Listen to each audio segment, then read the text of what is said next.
أعوذ بالله من الشيطان الرجيم بسم الله الرحمن الرحيم ربي اشرح لي صدري ويسر لي أمري واحلل عقدة من لساني يفقهوا قولي واجعل لي وزيرا من أهلي هارون أخي اشدد به أزري واشركه في أمري كي نسبحك كثيرا ونذكرك كثيرا إنك كنت بنا بصيرا. بسم الله الرحمن الرحيم. ربنا ظلمنا أنفسنا وإن لم تغفر لنا وترحمنا لنكونن من الخاسرين. Oh Lord, we have wronged ourselves, and if you do not forgive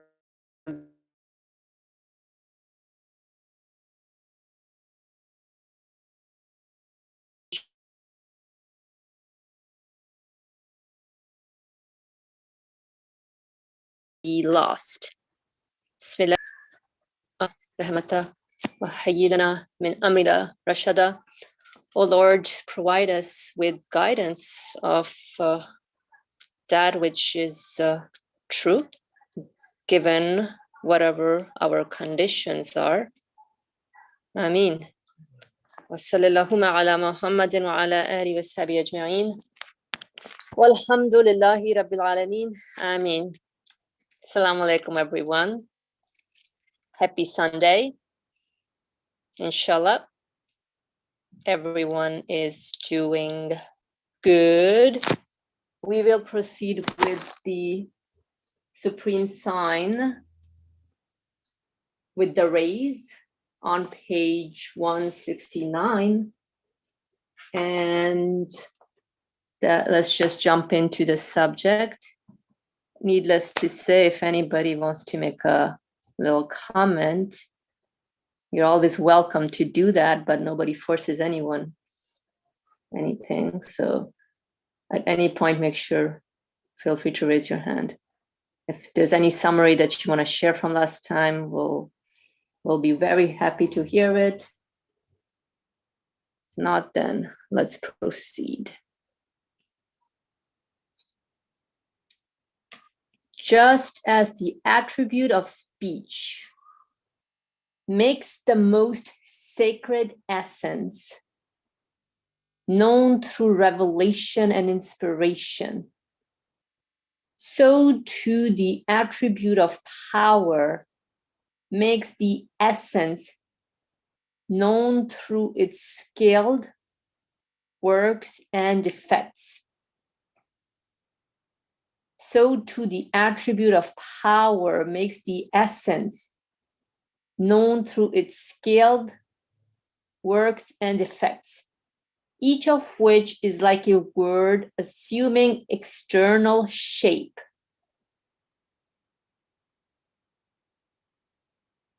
Presenting the cosmos from end to end under the aspect of an incarnate book of discernment, it describes and makes known a powerful possessor of glory.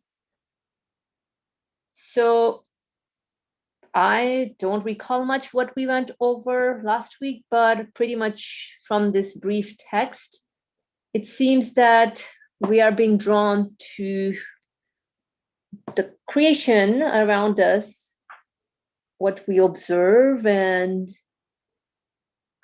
things are presented to us. We communicate with it. There's some sort of relationship going on because at every moment we are experiencing various emotions, feelings, and something is being conveyed to us. And so when we recognize that there must be an author to all this presentation, including my feelings and setup, then I question the source of existence of it, where I want to go beyond comprehending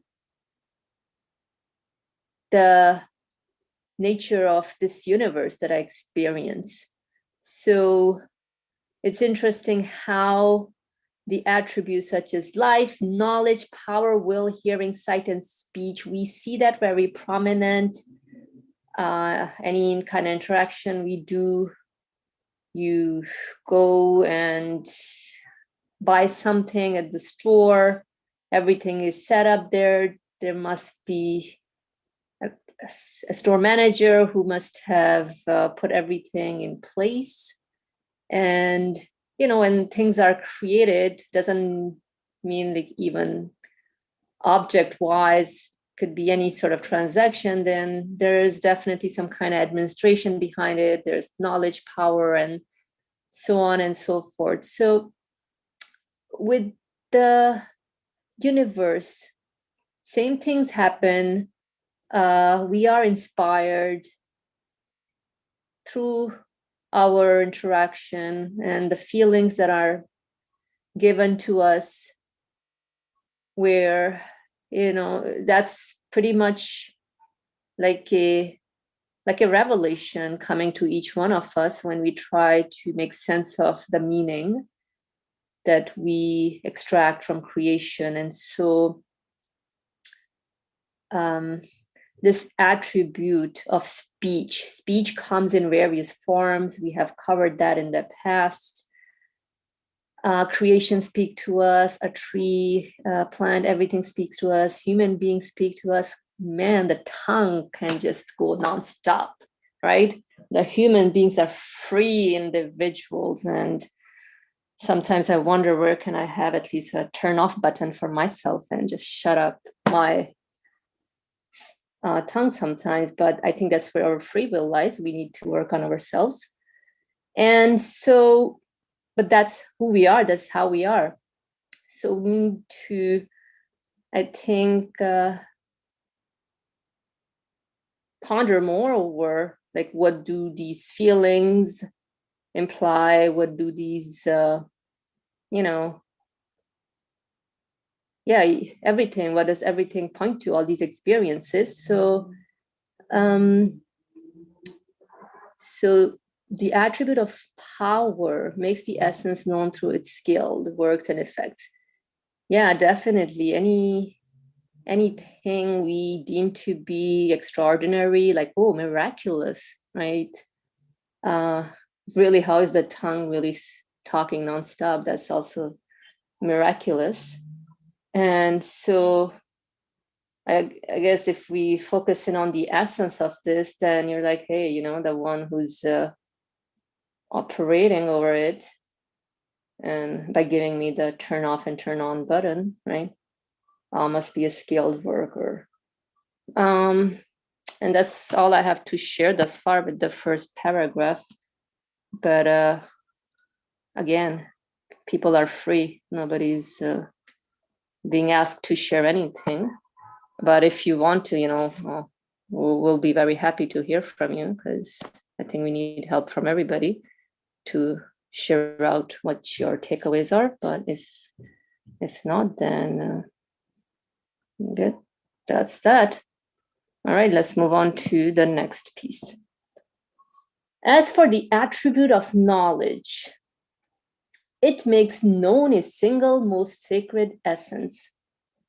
Through each of the wise, well-ordered, and balanced objects of creation, through each creature, administered, directed, adorned, and made distinct by God's knowledge. As for the attribute of knowledge, it makes known a single most sacred essence. Through each of the wise, well-ordered, and balanced objects of creation, through each creature, administered, directed, adorned, and made distinct by God's knowledge. So going back to what we observe around us, how everything is well-structured, balanced, working in perfect harmony, except the human beings, again, we are given our free will. But it's still within the order. But anything that comes into existence with the knowledge of something. So things are not just popping in out of nowhere. So just, I guess, creation of anything points to knowledge a knowledgeable one or a knowledgeable source. And so that's how we get to know that the essence of whatever is bringing things into existence must be an all knowledgeable one. Okay. Next paragraph. Ali Murmur, go ahead, please. Thank you very much. Appreciate it. In this text, the word attribute of speech, attribute of power, attribute of knowledge, etc. What else? I think we have just mentioned three of them. These attribute of speech, etc., reminded me that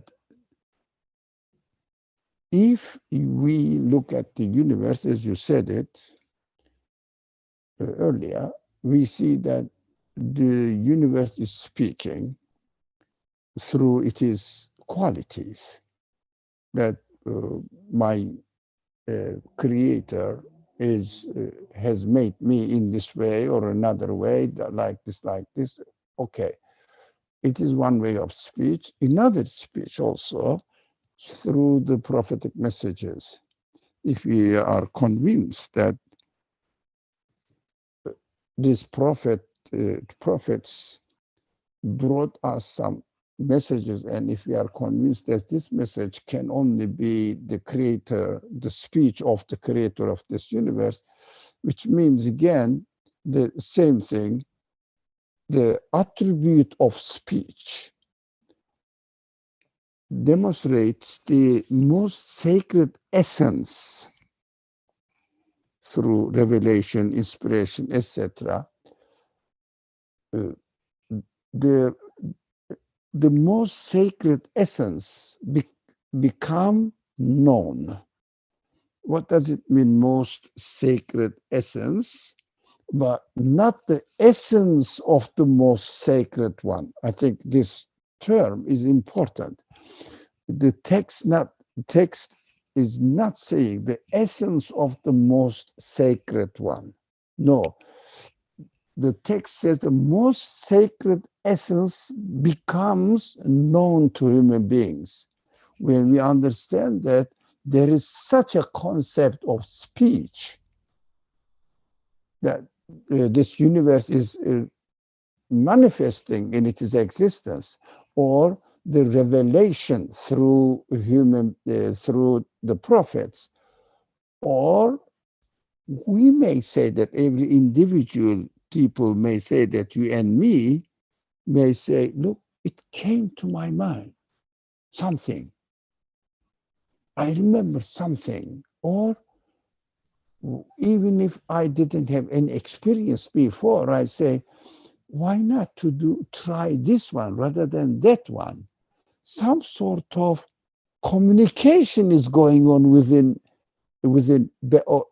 between me and something else.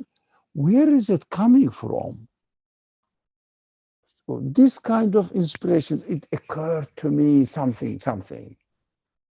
So then even the human knowledge cannot be reduced to physical objects, matter, cannot be reduced to matter. We have to think about them. These are abstract notions, the attributes. These are attributes. We know that such an attribute like knowledge, communication, this kind of abstract notions exist. So also we have another kind of abstract notion which is called power, and which is called knowledge, which as the speech. There is a speech going on, communication going on. This kind of concepts demonstrates that there must be a one who is most sacred. What does it mean, most sacred here? The one you and I, human beings, cannot describe it within the conditions of this created world. It means this kind of attributes cannot be the product of any matter of this universe. Cannot be, because these are abstract things, and matter cannot be the origin of the existence of any abstract notion. I don't know whether I could express it. For example, we say beauty, ugly, or whatever, horrible, whatever, taste, lovable, dislikable, whatever. All these notions are abstract notions, they exist. But matter itself, even the living bodies itself, cannot be the source of existence of abstract notions. That is something interesting that I notice. I am missing this kind of existence. For example, imagination is a completely abstract notion. So we can conclude that these abstract notions necessitate that there must be an origin of these notions. If the matter itself cannot be the origin of these notions, then there must be something else, the origin of these notions. This something else is not something else than the universe itself, material body of the universe itself. There must be something else. That's what I understood from the logic of this sequence. It will continue all the attributes of life, attributes of what else? Hearing, life again, or we will read. So that if it is correct approach, we can pay attention to our practical life as well and apply it. All abstract notions that we have cannot be produced by matter. Matter cannot produce abstract things. Human mind consists of matter. Matter cannot be the origin of abstract notions. This is a very interesting aspect of existence to me. That's what I said. I should just share this understanding, this approach with my friends, so they may expand it, they may make comment on it, or they may say, no, it doesn't make sense, forget about it. I am happy to hear what you are going to say. Thank you, Brother Ali, for sharing your comments.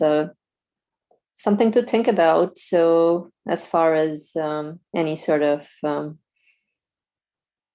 thoughts or emotions we are interacting with, and you gave the example of even imagination. So these are all abstract notions, but how would I explain the existence of it is something I think to ponder over. And because just like existence of anything here is just not randomly happening.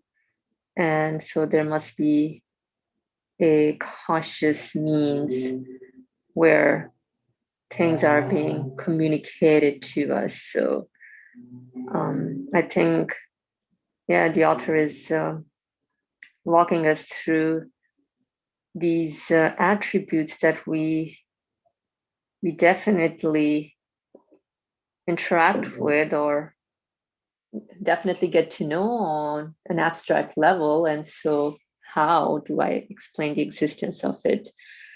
Which the existence of any of these meanings or qualities must point to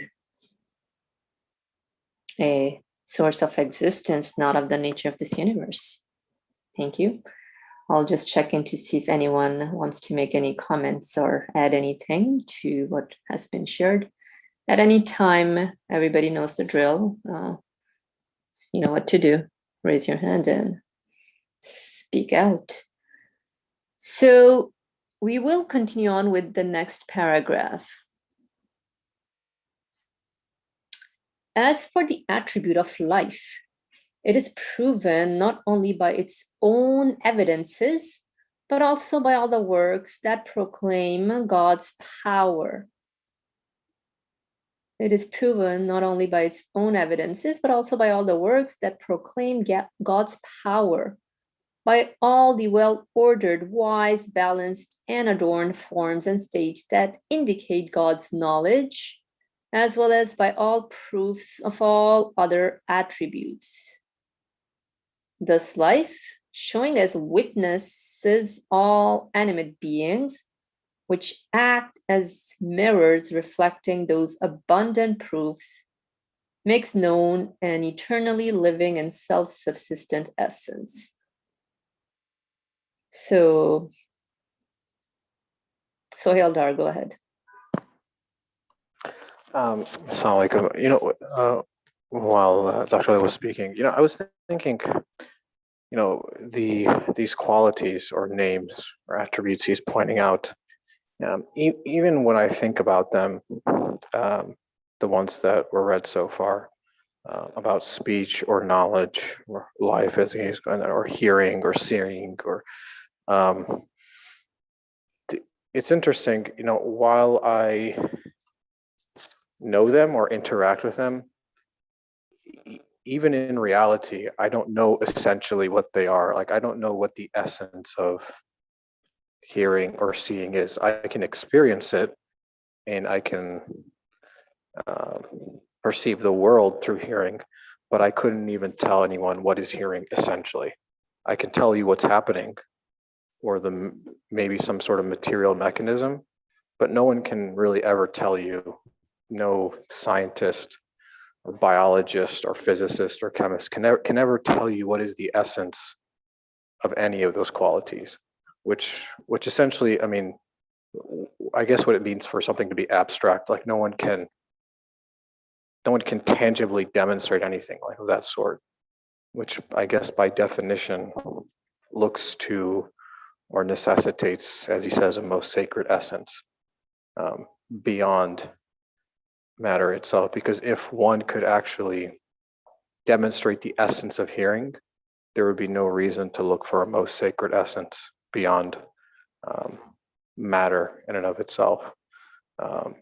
So that's, I find that at least that aspect of it interesting, and that people, at least in the modern sense, with the age of information, people will be able to explain to you so much about what is happening. But let's say with life, for example, like the human body, but yet no one can actually tell you what life is, or what is the essence of life, what's the essence of hearing, or what's the essence of seeing.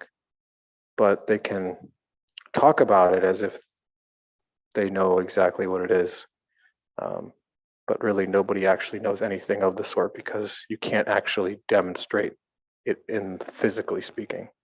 So I don't know if that made sense, but that in and of itself, at least to me,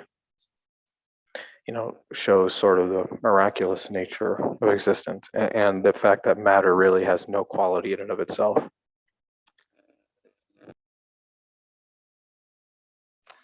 Thank you. It does make sense, actually. And I'm thinking about it. It seems to be very mysterious, the existence we are in, because I think, again, going back to how we take everything just at face value or even for granted, I won't even question the sense of hearing. Even, I'm given life and that's it. Things are, going on, but I think these are good pointers to reflect upon, because, like you were saying, if I'm able to demonstrate the source of existence of any of the qualities that I interact with here, then that's it. It's a dead end. There's nothing more to life, I would say. So just being given an existence where I think things are not only miraculous, but it's also mysterious as well, where, like, if I cannot explain existence, then it makes me go on in my quest, I would say, to really questioning what can be the source of existence of anything. And obviously I won't be able to find it within the universe. So that's within my quest. I also can conclude that, and so then I'm left with some other options that are logically I can conclude something not of the nature of this universe, based on analogies like the painting, and the painter cannot be in the painting, the art quality cannot be in the painting. So that's how I guess we can witness the most sacred essence, as Norsi is pointing out. Alhamdulillah, thank you for those comments. If anybody else wants to make any comment, feel free to chime in. Okay. Hatija Besa, go ahead. Assalamu alaikum. I guess in part I'm a little puzzled by what was said earlier with Brother Ali's comment when, or let me explain what I understand, so perhaps others can chime in to help fill in the missing pieces. Being made known, the text is about being made known to the human being, the most sacred essence, right? Not the essence of the most sacred. So, okay, yes, I can never truly know, or I can never know the true essence, because that's something beyond me. So the most sacred essence then is being made known to me, being the fact that the qualities manifest on matter itself.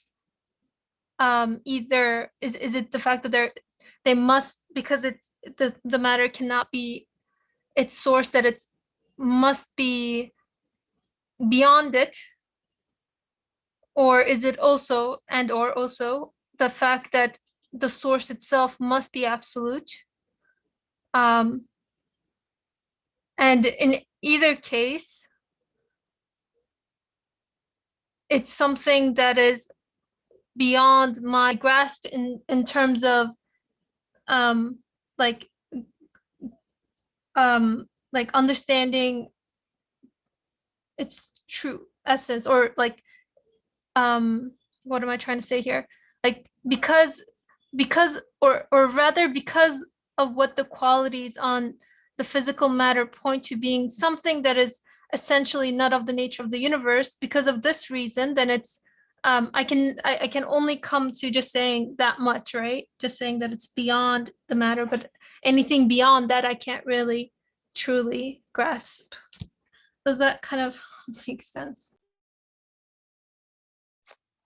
Anyone wants to answer? So many, I don't know who went up first. Somebody, go ahead. Ali Marmar or Sohail Dar, I don't know who went up first. He can go ahead, that's okay. Go ahead, Ali Marmar. Good. Kindness is nice, but okay. Doesn't matter. I hope Suhail doesn't mind. Now, essence of anything not only the essence of the absolute being, the creator of the universe, which is not imaginable, thinkable within the conditions of this universe, that is by definition anyway beyond description. But how about, for example, the nice example, everybody gives this example. Can you really describe love, beauty? Can you really know the essence of it? Taste. And everybody knows that you cannot really know the essence of taste, but you experience it. Not only the essence of the creator of the universe, let us assume that we understood what the creator of the universe is when we are talking about the creator. Let's assume that yes, we agree on it, that there must be a creator, okay? Let alone the essence of the creator. Can you understand the essence of a stone? Can we understand, human beings, understand the essence of an atom, a particle? These are very fundamental questions. People, we actually, not the other people, we can talk about our knowledge, our capacity to know, we will discover. No, the poor man, just calm down and admit your reality. You cannot know the essence of anything. Know who you are, but you are aware of the existence of something through your consciousness. That's what you have to be thankful for. I am conscious. My consciousness allows me, gives me the opportunity to know such things exist. I'm sure of it. That is what we can do.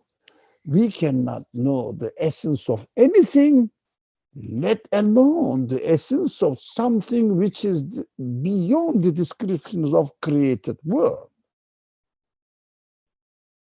Well, of course, we have to make the distinction. We can know that such essences exist, but we don't know what the essence of that thing is. No one can ever describe what knowledge is, what beauty is, what love is, what fear is, the essence of it. What we can say, making the comparison between two, fear is not love, fear is not security. What is security? Security is not being insecure in one's position, or opposite comparisons. We don't know the essence of anything. Just to conclude what I have been trying to say. Thank you. Thank you, Brother Ali. Sohail, go ahead with your comment. Let's hear it. Oh, so that's what I was going to say, was that we can't know the essence of anything in reality, including matter. And it's interesting in that nobody would deny that. So even the staunch atheist materialist would never deny that. You can't know the essence of even a single particle. What is it? No one has any idea. You can write an equation to it, you can describe it, but you don't know actually what it is. You can't penetrate deep into its reality and know what it is. That's why even today, if you study, let's say, physics, to this day, 100 years after the fact of discovery of, let's say, quantum mechanics, physicists debate exactly what it means. You have an equation, you have some sort of explanation of the world, but you don't even know what it means, because you can't essentially know what anything really is at the most fundamental level. You are aware of it and you can experience it, and therefore you can look beyond it, but you have no idea what it actually is. And I think anyone who ever tries to tell you that is really just deluding themselves. thank you for these comments. Would anybody else want to make any comment? So there is something on the chat. Let me check. Farah saying, what do we mean when we say essence anyways? So Farah, you're asking a question. If you want to further elaborate on that, that would be awesome. Yeah. So from what I hear, and I know this is something that we've discussed previously too, that if the essence is something about a thing that is not its qualities and it's not its attribute, then, what is it? Like, when we say, okay, we cannot define the essence of a thing, what are we trying to define? I'm getting caught up in this idea of like, okay, if we can't define it, then what is it that we are alluding towards? But if I'm not getting too caught up in my own words, as I understand, essence of a thing is that which is not its qualities or not the qualities of a thing, but anything else that, I guess the thing itself. Yeah. Good question, Farah. I've been wondering on that as well, like a few weeks ago with a friend.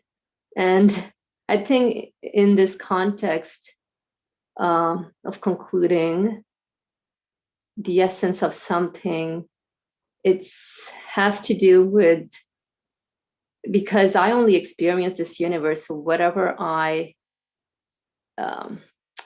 deduce will be within what I experience in this universe, like, with a shape, form, color, size, and so on and so forth. However, when it comes to concluding the source of existence of all these qualities that I experience here, then by definition, we conclude that to be absolute, as in not of the nature of this universe. And hence, if I conclude the existence of something, then it follows that that something must have an essence as well. Just like in a painting analogy, the painting must have a painter, but I don't know what the painter looks like, or maybe the essence of it, but I'm sure that the painter must exist. But I don't know if I was able to express out. And I see that Sohail has his hand up. Go ahead, Sohail.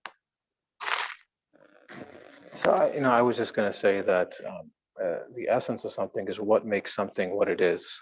So literally, what makes it it? I guess what makes a rock, and or a human, essentially. Like, I can experience qualities, but what makes them? What makes it a quality? What constitutes it being a quality? For example, I guess maybe the best example. It's not a perfect analogy, but if somebody gives me some food that they made and there was and I'm sort of hidden, or I'm not at the level or part of the cook's sort of process of making the food, and all these ingredients are poured in, and all this food is combined to the point that when I eat it, I can't distinguish one ingredient from another. I experience the food, but I don't know what makes it, what constitutes it, what made it that way, essentially. But I do have an experience of the qualities those things exhibit, but I have no idea what made that thing as it is. That's the best analogy I can come. I'm sure there's a better analogy out there, but it's I guess what to me there's a distinction between experience something and fundamentally knowing what that thing actually is in reality. And it's I guess the same way as maybe like driving a car as well. For example, I know I can experience driving, and I know what buttons to press and how to steer the wheel, but I have no idea what actually makes a car, fundamentally. Not the perfect example again, because we're talking about something this essence rather than material form, but I guess I don't know if anybody has a better analogy, but that's what I could think of. Thank you, Sohail. Asim, go ahead, please. Oh, no, sorry. So, no, so the question, like, what is the essence? So if I could define the essence, then that's not basically the essence. So essence is like a conclusion, as the author is saying, that makes the most sacred essence known. So it's not, I cannot start from, okay, defining what the essence is. Like, in definition is not the thing that, then it would no longer be the essence. I think it's kind of where some of the comments made me think of that as well. So it is through the qualities or the attributes that I can come to the conclusion that they are not coming from the things themselves, but they are coming from the most sacred essence or a source or something absolute. But the absolute must have some sort of essence. Right? That's how I see when I interact with the universe. So the methodology has to be from my experience, looking at the qualities, going through them, and seeing that, hey, they don't belong to them, but they must be coming. They're given existence. It is a form of existence. Love is a form of existence. Taste is a form of existence. So is the love, the taste coming from the thing, material thing themselves? Or so that's how those attributes take me to conclude about getting to know who owns these attributes. Where something, some source, some being, I don't know what that is, I cannot define it, but I'm sure there must be something where who owns these, where these attributes are coming from. I mean, you guys think. No, that makes sense. I think Hadija Beza says something along the same line. The definition is that it's undefinable. Like you're saying, that we cannot define the essence of something. So the undefinable, so you're saying the undefinable definition exists. I think, yeah, so if the definition is undefinable, but I know that such a thing must exist. So that's pretty much it. But let's see if anybody else wants to make any comment. Go ahead, Phil. Yeah, I agree with that. I just, with a practical example, to me, it's a little, I don't know, I guess maybe concrete's not the right word, but like, I mean, using the painting example, like if I have no idea what constitutes painting, or what makes painting, or what makes art, I can see a painting. I may have no idea how actually that is made. What is paint, and how does a painter paint? No concept of that. I could have no concept of that at all, but yet I can appreciate art. And I guess that's the analogy. That's like what's I think being said here is that I can experience qualities, so to speak. That's the art that's manifest in this world. I have no idea how those, and I can't know. It's impossible to know because I'm not a painter.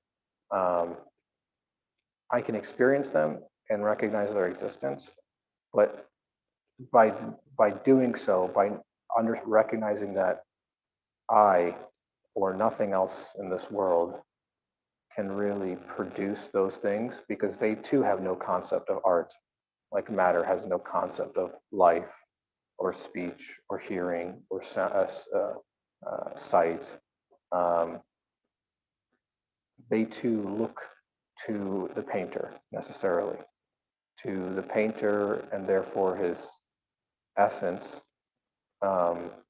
and his attributes of painting or life-giving or knowing or speaking or hearing, those names.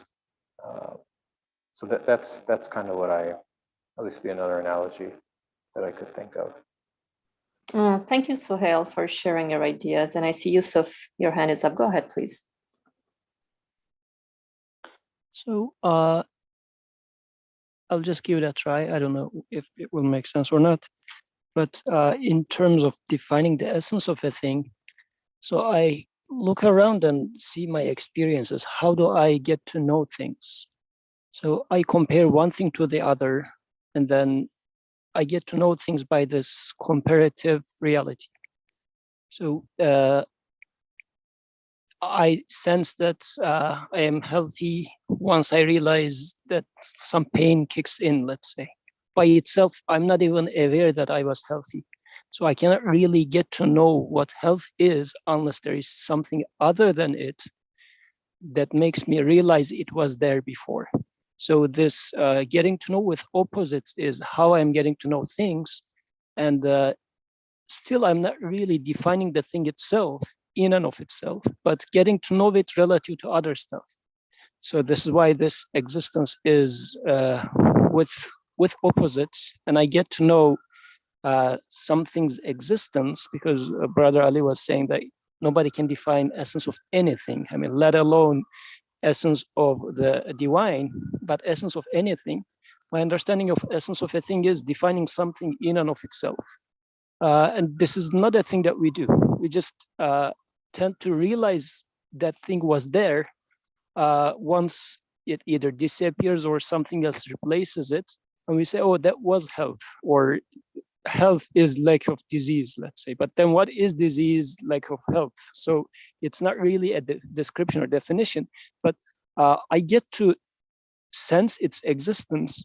And in Quranic language, the idea of the creator blown man from his soul, and also Adam was taught names, seems to be what that might mean. So in my essence, let's say, or in humans' nature, there are the receivers of those meanings. So when that meaning appears somewhere, I get to sense it, I get to appreciate it. Like I appreciate mercy when I see some merciful act. I say, oh, this is mercy, because it fits to what I would consider as mercy as the recipient. So I name it as mercy. But what is mercy?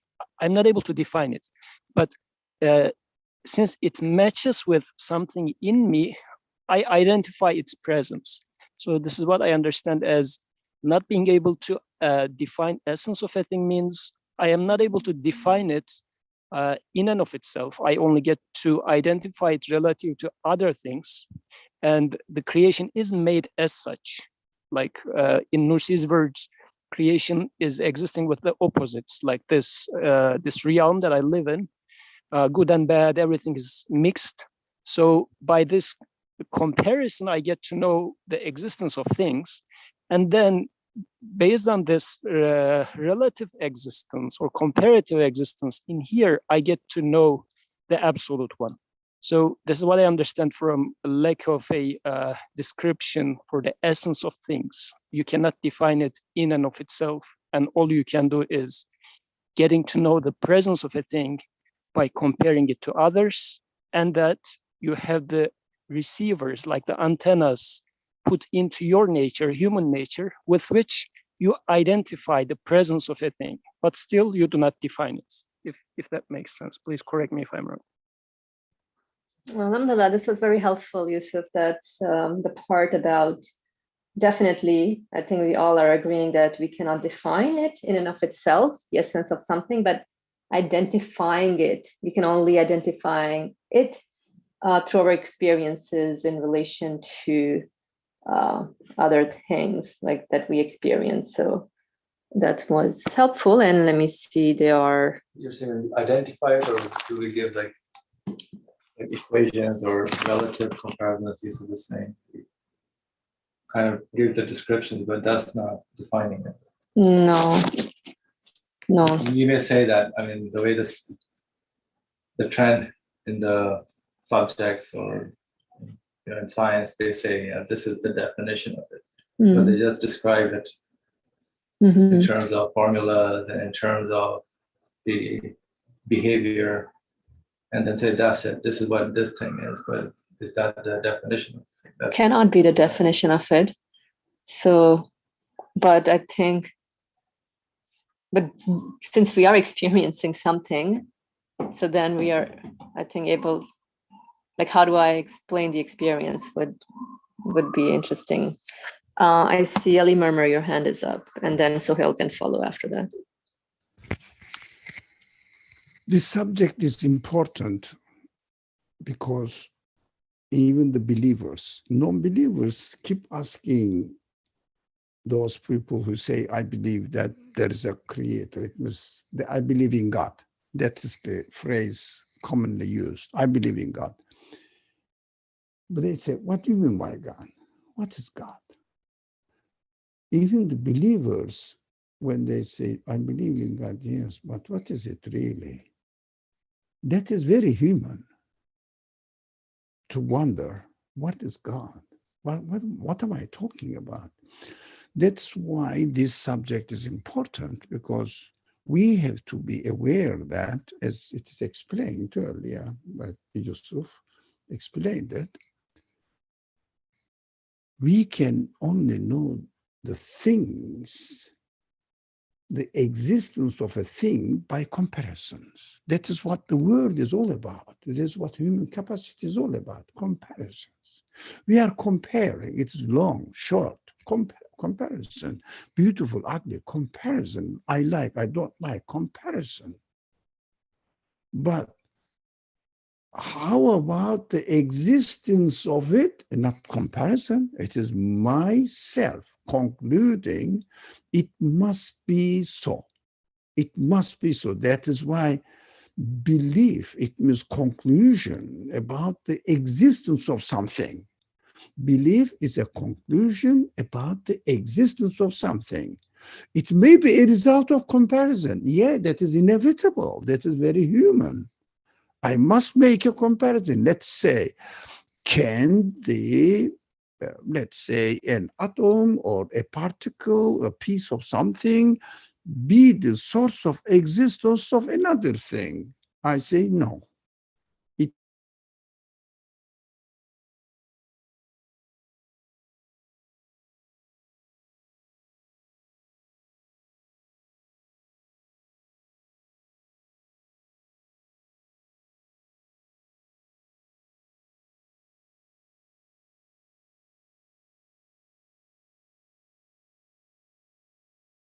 a sign.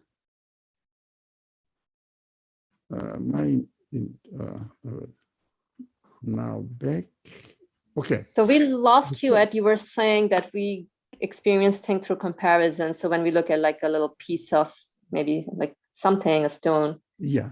making the comparison things. So we say, can it be the source of existence? We say, in order to be the origin of existence of something or originator of something, must have these qualities, because human mind can understand this. So that is why the Quran describes the creator with his qualities as manifested and observed by human beings. Quran doesn't describe the essence of the absolute creator himself, God. For example, and we are not expected to know the essence of God.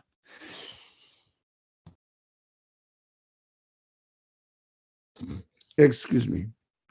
So we are not expected to know the essence of God. Because we cannot know the essence of anything. Only by making comparisons we come to a conclusion. Say, if, well, for example, if I say I believe in God, alhamdulillah, alhamdulillah. So I believe in God, that means I made the comparison. Can this one be the creator, the existence giver to this one? Look at the qualities. No, no, no. But making that, then I can reach the conclusion that even the whole universe cannot be the source of existence of anything. That is my conclusion. Therefore, I can come to the conclusion that there must be another type of existent being who is the creator of this universe. That is my conclusion. So we shouldn't imagine, I believe in God, but what is God? I believe in God. Which kind of thing it is? That is why these are pointless, meaningless questions. We cannot question the essence of anything anyways. That is why this conclusion is very important. We cannot we have no capacity to know the essence of anything, but by comparison, we say, no, here air exists, there a stone exists, and stone has these kind of qualities which we ascribe it. It is heavy, it is dense, atomic structure is like this, etc. We make the descriptions, but we don't know the essence of it, exactly what it is. This is precious when it comes to our mind, or if we are asked this question, what God is all about? What are we talking about? Then we say, no, that's my conclusion. So that I'm sure of it. I'm absolutely sure. There must be a creator of this universe. I am absolutely sure. No more, no beyond this conclusion. We are expected to really have it. Thank you, Brother Ali. Sohail, you had your hand up. Go ahead, please. Just to add on to what was previously said, and I guess to Farah's question. So, it's interesting in that I know things exist by means of a comparison. Therefore, you can't independently define, let's say, mercy, except by the absence of mercy. But the reason I can know existence, I guess, or you can define existence, and that to say that mercy does exist, is because there is no comparison between existence and non-existence, in that things only exist. Non-existence isn't real, so there's no comparison to be made in reality. So it's automatic. Like, I recognize existence because it's the only real thing. Mercy is the only real thing. I know mercy by the different degrees of its existence manifest in the world, but it exists, period. That's it. There's no non-existence of mercy per se. It's just degrees of manifestation, or different types of manifestation of mercy, but they all exist. That's why it's automatic to recognize existence, or in other words, to say I experience those qualities and know them, and therefore conclude about them, because again, at the same time, there's a distinction between me, or creation, or the existence of this world, and the necessary existence of the creator. That's why I can know existence and make a conclusion about it, because existence is the only real thing. It's the only definable thing from my perspective. Not what something is, but the fact that something exists. That's it. Because non-existence isn't real. Yeah, existence is what I experience. I would say the rest is just fluff, made up stories. In essence, really. Does anybody want to add anything here? Farah, go ahead, and then we can have Hatice Beza afterwards. Thank you for all the answers, very helpful. And I apologize if some of these questions may or may not be plausible, but just trying to get somewhat clearer understanding of the topic overall. So when one says that, or we get to know a thing, we are essentially experiencing and getting to know its qualities. And so is then getting to know the qualities of a thing just a process by which we are only increasing our certainty of, the existence of that thing? Like, for example, if someone has a rock in front of them, the more they know, which is the more qualities that they know of the rock, the more certain they are of its existence as a rock, given the fact that there is no way to get to know its essence anyway. So what is the question being, what is the process of getting to know the qualities leading to? That's one. And then two, I'm wondering, as I'm hearing more about this, is so like anything, we as human beings also have something, an essence. So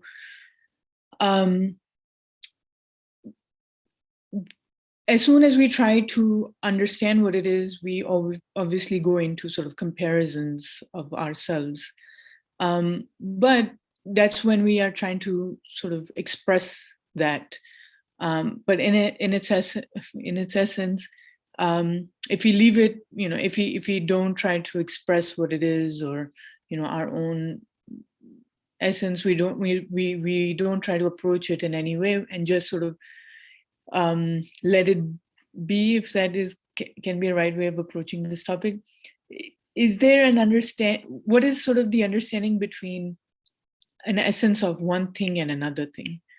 If that makes sense. So the first question was, what does getting to know the qualities lead to? What sort of knowledge does that lead to? And then two, what is the relationship between the essence of one thing and the essence of another? All right, who would want to tackle these questions?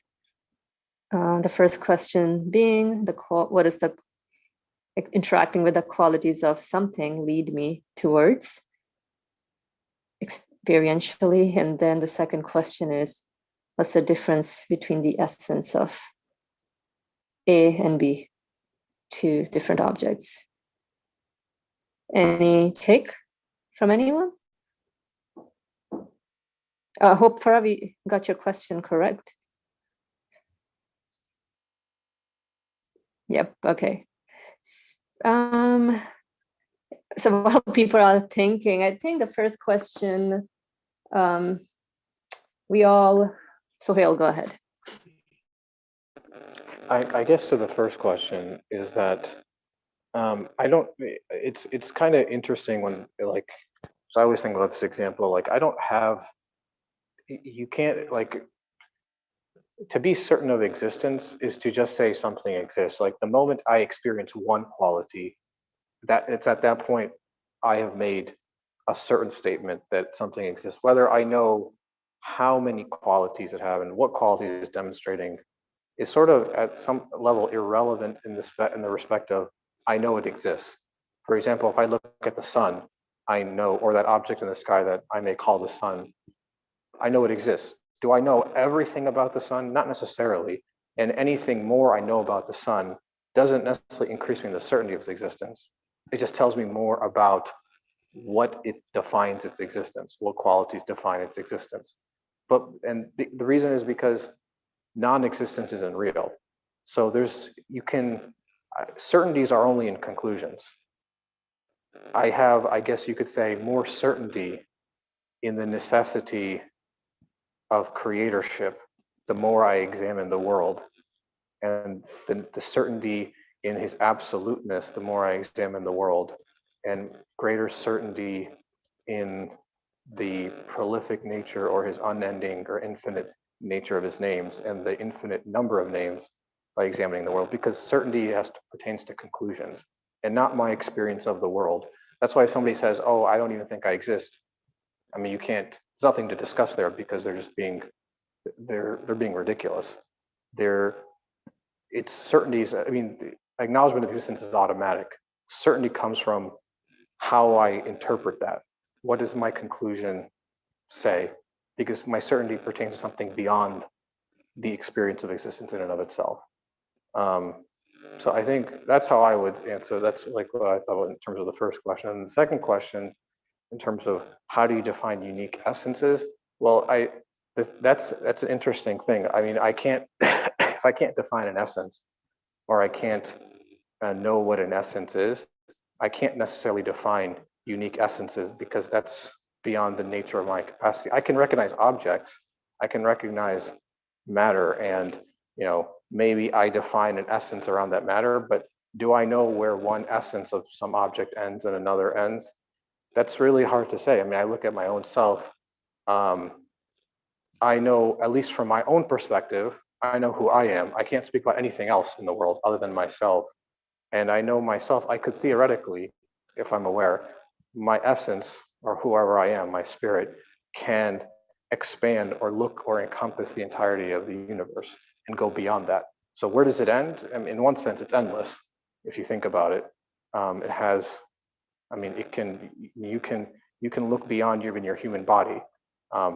And I can only speak for myself. I can't speak for a rock or a tree or a mountain or an animal or a cat, because I don't know what defines their essence, or what makes them unique. I just know that something out there exists.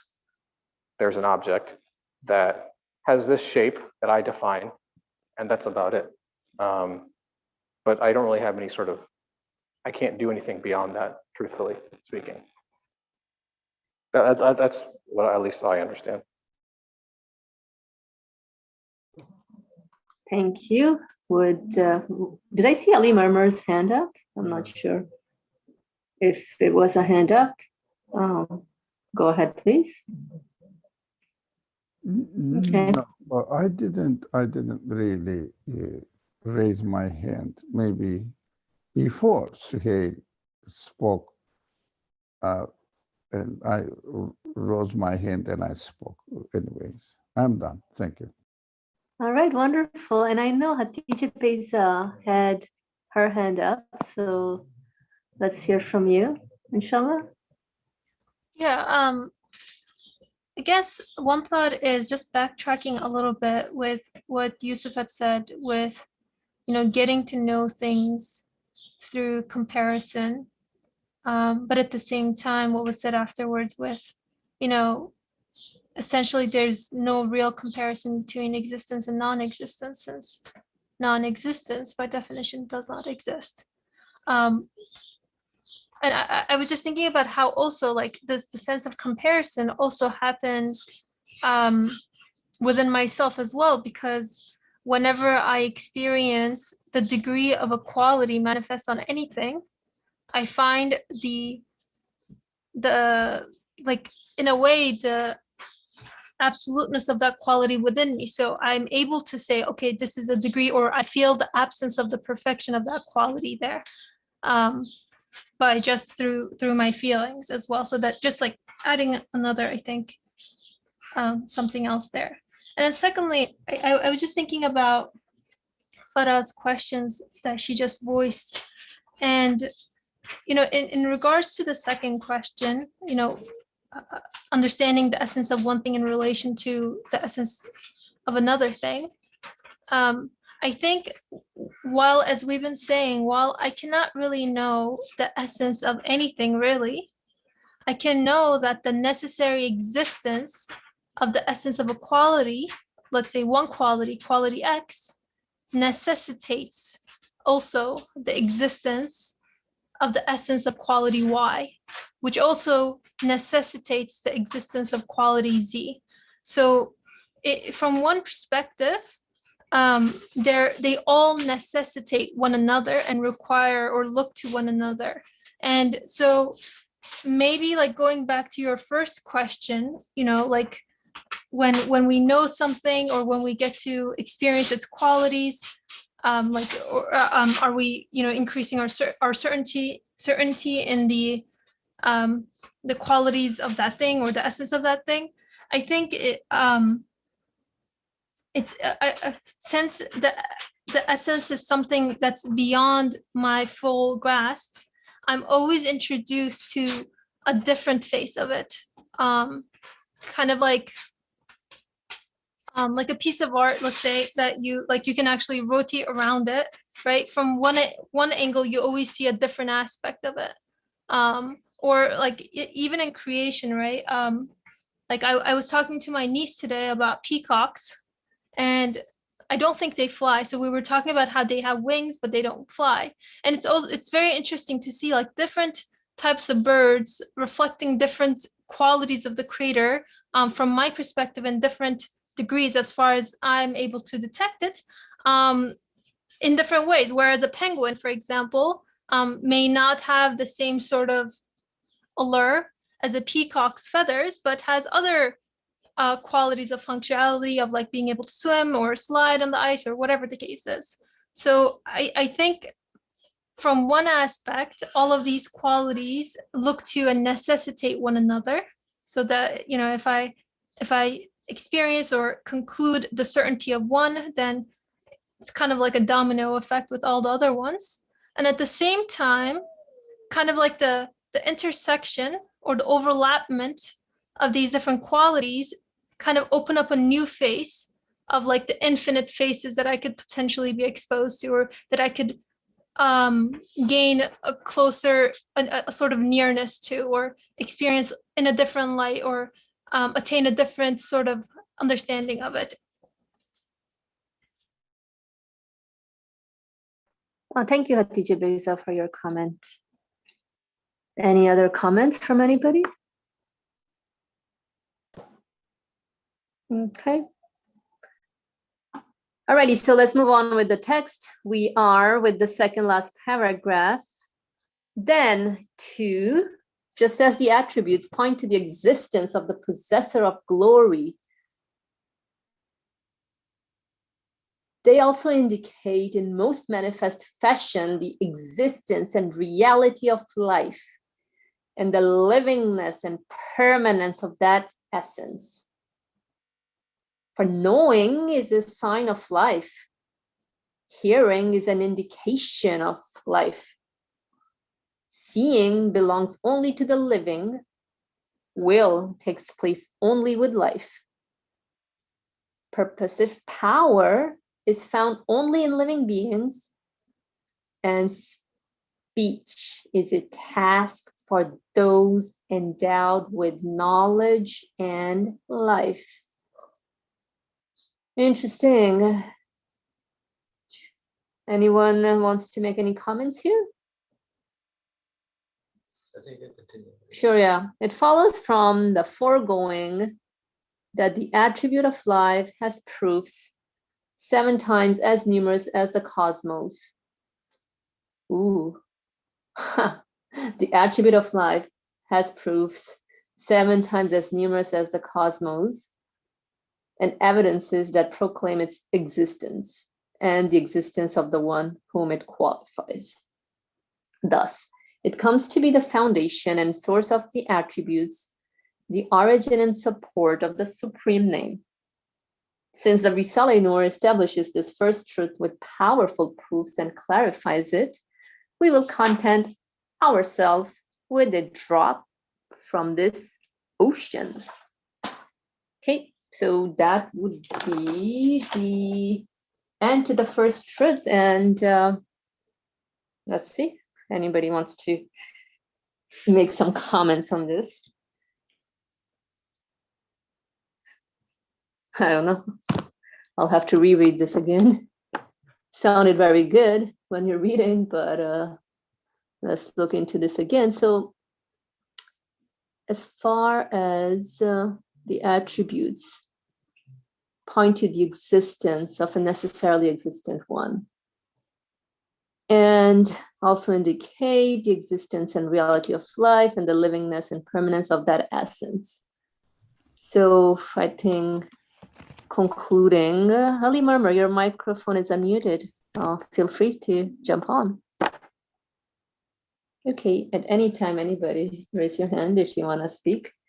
So I think it really points to our conclusion, whatever we conclude to be a necessarily existent one or an absolute one, then through these qualities and attributes that we interact with, when we are able to identify it, or the existence of the one that's the cause of existence of all these qualities, then I think inevitably we can conclude such a one to be a permanent one, an undying one, because I'm made to experience the same qualities, I would say, over and over again with different experiences. So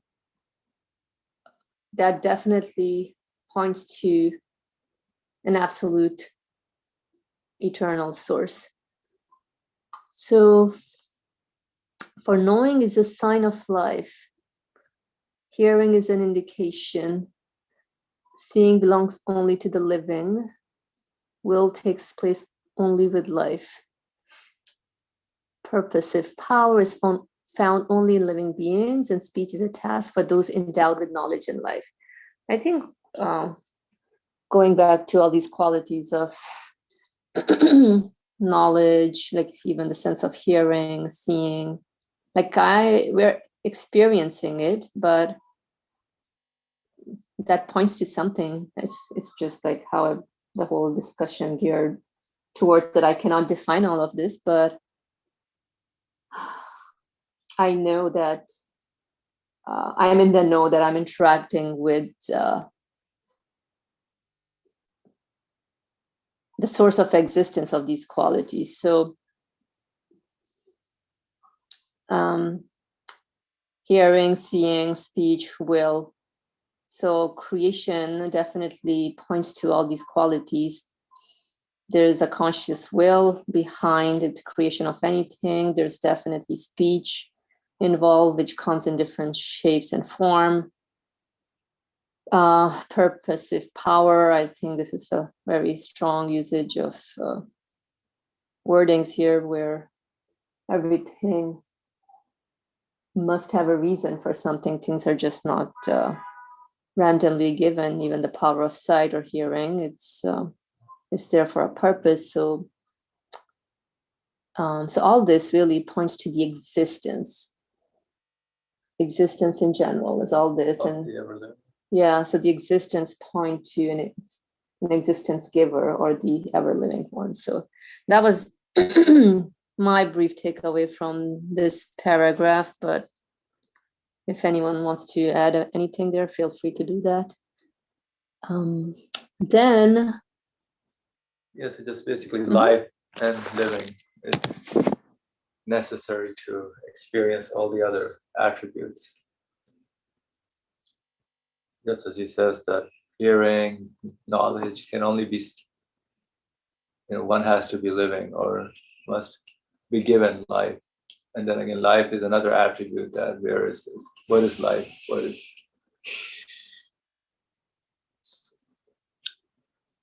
so that life, whoever gives life must be, the ever points to the existence of that essence that must be ever living, all absolutely living one. Mm-hmm. Right, thank you. So from there on, the last paragraph says, so the attributes of life, just like you were saying, has proven 7 times as numerous as the cosmos. It's proved 7 times as, so like this life, I think the attributes of knowledge, will, power, hearing, and seeing, all of this so the attribute of life has proved 7 times as numerous as the cosmos. So I guess the attribute of life is prominent, as I don't want to say as opposed to the other attributes, but let's see, and evidences that proclaims it. So all of these qualities are evidences, witnesses to a necessarily existent one. And so it comes to be the foundation and source of the attributes, the origin and support of the supreme name. Okay, so I think this is pretty much the conclusion here to the first truth, but I'll pause and see if anybody wants to make any comment on this first truth. Okay, so nobody wants to make any comment, I think, so we can then start with the second truth. Just read up a little bit and then let's see where it takes us. Bismillah, page 170, the 7th ray. The second truth, divine discourse, which proceeds from the attribute of speech. Divine discourse, which proceeds from the attribute of speech. Were the seed to become ink for the words of my sustainer. Quran chapter 18, verse 109. It's a beautiful verse, actually. I think we've studied it before, but let's see. According to the inner sense of this verse, divine discourse is infinite. The clearest sign demonstrating the existence of a being is his speech. This truth, therefore, constitutes an infinite testimony to the existence and unity of the pre-eternal speaker. Since two powerful evidences of this truth are revelation and inspiration, set forth in the 14th and 15th degrees of this treatise, another broad proof is provided by sacred and heavenly books, as indicated in the 10th degree. Any further most brilliant and comprehensive proof is furnished by the Quran of miraculous exposition, as discussed in the 17th degree. For all these reasons, we refer our readers to those degrees for the exposition and affirmation of this truth. Enough for us and for our traveler, who was unable to proceed beyond this point, are the lights and mysteries contained in the sublime verse that proclaims this truth in miraculous fashion and adds its own testimony to all of the preceding ones. God bears witness that there is no God but He, as do the angels and the possessor of knowledge. Steadfast in equity, there is no God but He, the mighty, the wise. Quran chapter 3, verse 18. In allusion to the core of the lesson learned by our traveler at this sacred station, we said in the 19th degree of the first station, there's no God but God, the necessary existent, the one, the unique. His are the beautiful names, His are the supreme attributes, and His is the most sublime similitude. To His necessary existence and unity points the necessarily existent essence. To His necessary existence and unity points the necessarily existent essence, with the consensus of all its sacred and comprehensive attributes and all of its beautiful names, manifested according to the consensus of His dominant qualities and deeds. By the testimony of the sublimity of the truth of the self-revelation of divinity in the manifestation of dominicality, in the permanence of imperious activity to the act of bringing into being, creating, making, and originating, in will and in power, and through the act of determining, forming, and regulating, in choice and in wisdom, through the act of expending, preserving, ordering, administering, and nurturing, in purposiveness and mercy, in complete order and equilibrium, as to by the testimony of the sublimity of the comprehensiveness of the truth of the mysteries of the verse, God bears witness that there is no God but He, as do the angels and the possessors of knowledge, steadfast in equity. There is no God but He, the mighty, the wise.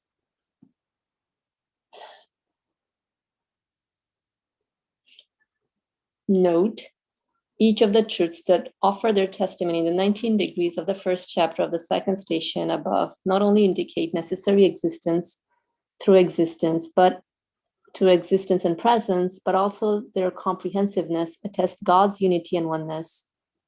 But since they prove existence more clearly and explicitly, we regarded them first as proofs of necessary existence. As for the second chapter of the second station, the truths in question will be designated instead as proofs of divine unity, insofar as they explicitly prove unity and implicitly necessity. In reality, each proves the other, unity proves necessity, and necessity proves unity. In order to indicate the difference, we said repeatedly in the first chapter, by the testimony of the sublimity of the comprehensiveness of the truth of, while in the second chapter we currently say, by the witnessing of the sublimity of the comprehensiveness of the truth of, thus indicating the evident visibility of divine unity. I had the intention of explaining the degrees of the second chapter, just as I did in the first chapter, but on account of various obstacles, I'm compelled to be I'm compelled to summarize it and be concise. I leave it to other parts of the Risala in order to expound these matters as they deserve to be expounded. And that concludes our second truth. Does anybody wants to make any initial impressions on this? Oh my God! So the travel is that enough for us and for a traveler who was unable to proceed beyond this point? Are the lights and mysteries contained in the sublime words that proclaims this truth? So this is a continuous, endless journey and travel. So I think that's where he takes a break on. As he says, where the sea to, in the words, the word the sea to become ink, but the words of I sustain, or wherever, it would just continue, never end. And then God bears witness that there is no God but He, as to the angels and the possessors of knowledge, steadfast in equity, there is no God but He, the mighty, the wise. So this is what the conclusion, I think, of this first chapter is. Basically, going through all the experiences and journeying, seeing the universe, and then listening to the prophets and the saints, and then going back and seeing the deeds and acts in creation. And this is again goes to the incessant, continuous activity going on in the universe, and this live speech, continuous speech,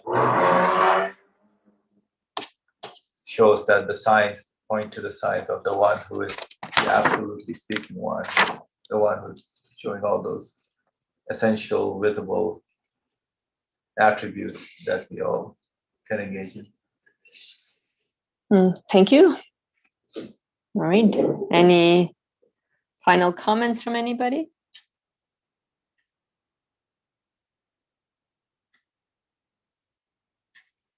Ali Murmur, go ahead, please. There's no time, but that phrase here, God bears witness, and the author uses it, and also it is taken from the verse. It looks like something contradictory. God bears witness, etc. I think it is, I thought about it and tried to understand what does it mean really, God bears witness. I need evidence for God's existence. So God bears witness. I understood that if we look at the universe and see the qualities, and these qualities necessitate that an owner, possessor of this quality must necessarily exist. So I understand that possessor of the quality, by manifesting its qualities, it is this possessor of the quality is bearing witness to its existence. Of course, it is a message to me. For me, while looking at the qualities, I would say, the owner of this quality is bearing witness to its own existence, so that I will comfortably conclude that conclusion. For example, a man is a simple example. Let's say a painter, or how he can bear witness to its own existence. I am a painter and I exist here, by manifesting his quality of art on a piece of artwork. So even if I don't see the painter, by looking at the artwork, I conclude that an artist is bearing witness to his or her existence as an artist. That's what I simply understood. This seemingly, it was first appeared to me a difficult thing to understand, but I realized that, oh, it is not difficult really. If this understanding is right, then it is not difficult. If you think that it is not right, then please help me.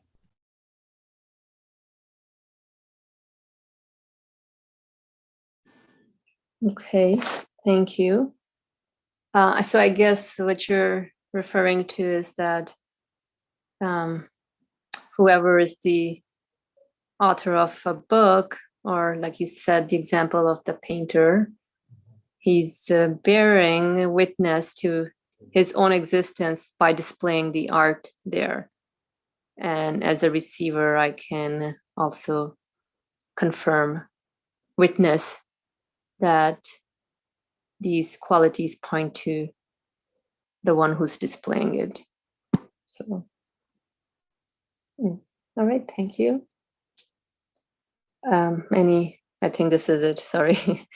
If anyone has any kind of burning comments, go ahead. And we went a little over time, but we can hold on a little more.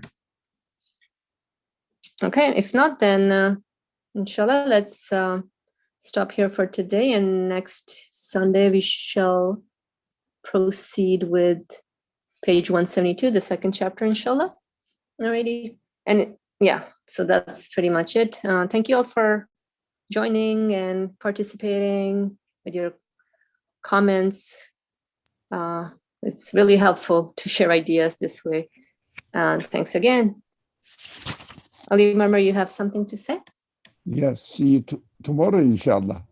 Inshallah. Bismillah ar-Rahman ar-Rahim. Subhanaka la ilma lana illa ma 'allamtana innaka antal alimul hakim. Glory be unto you. We have no knowledge save except that which you've taught us.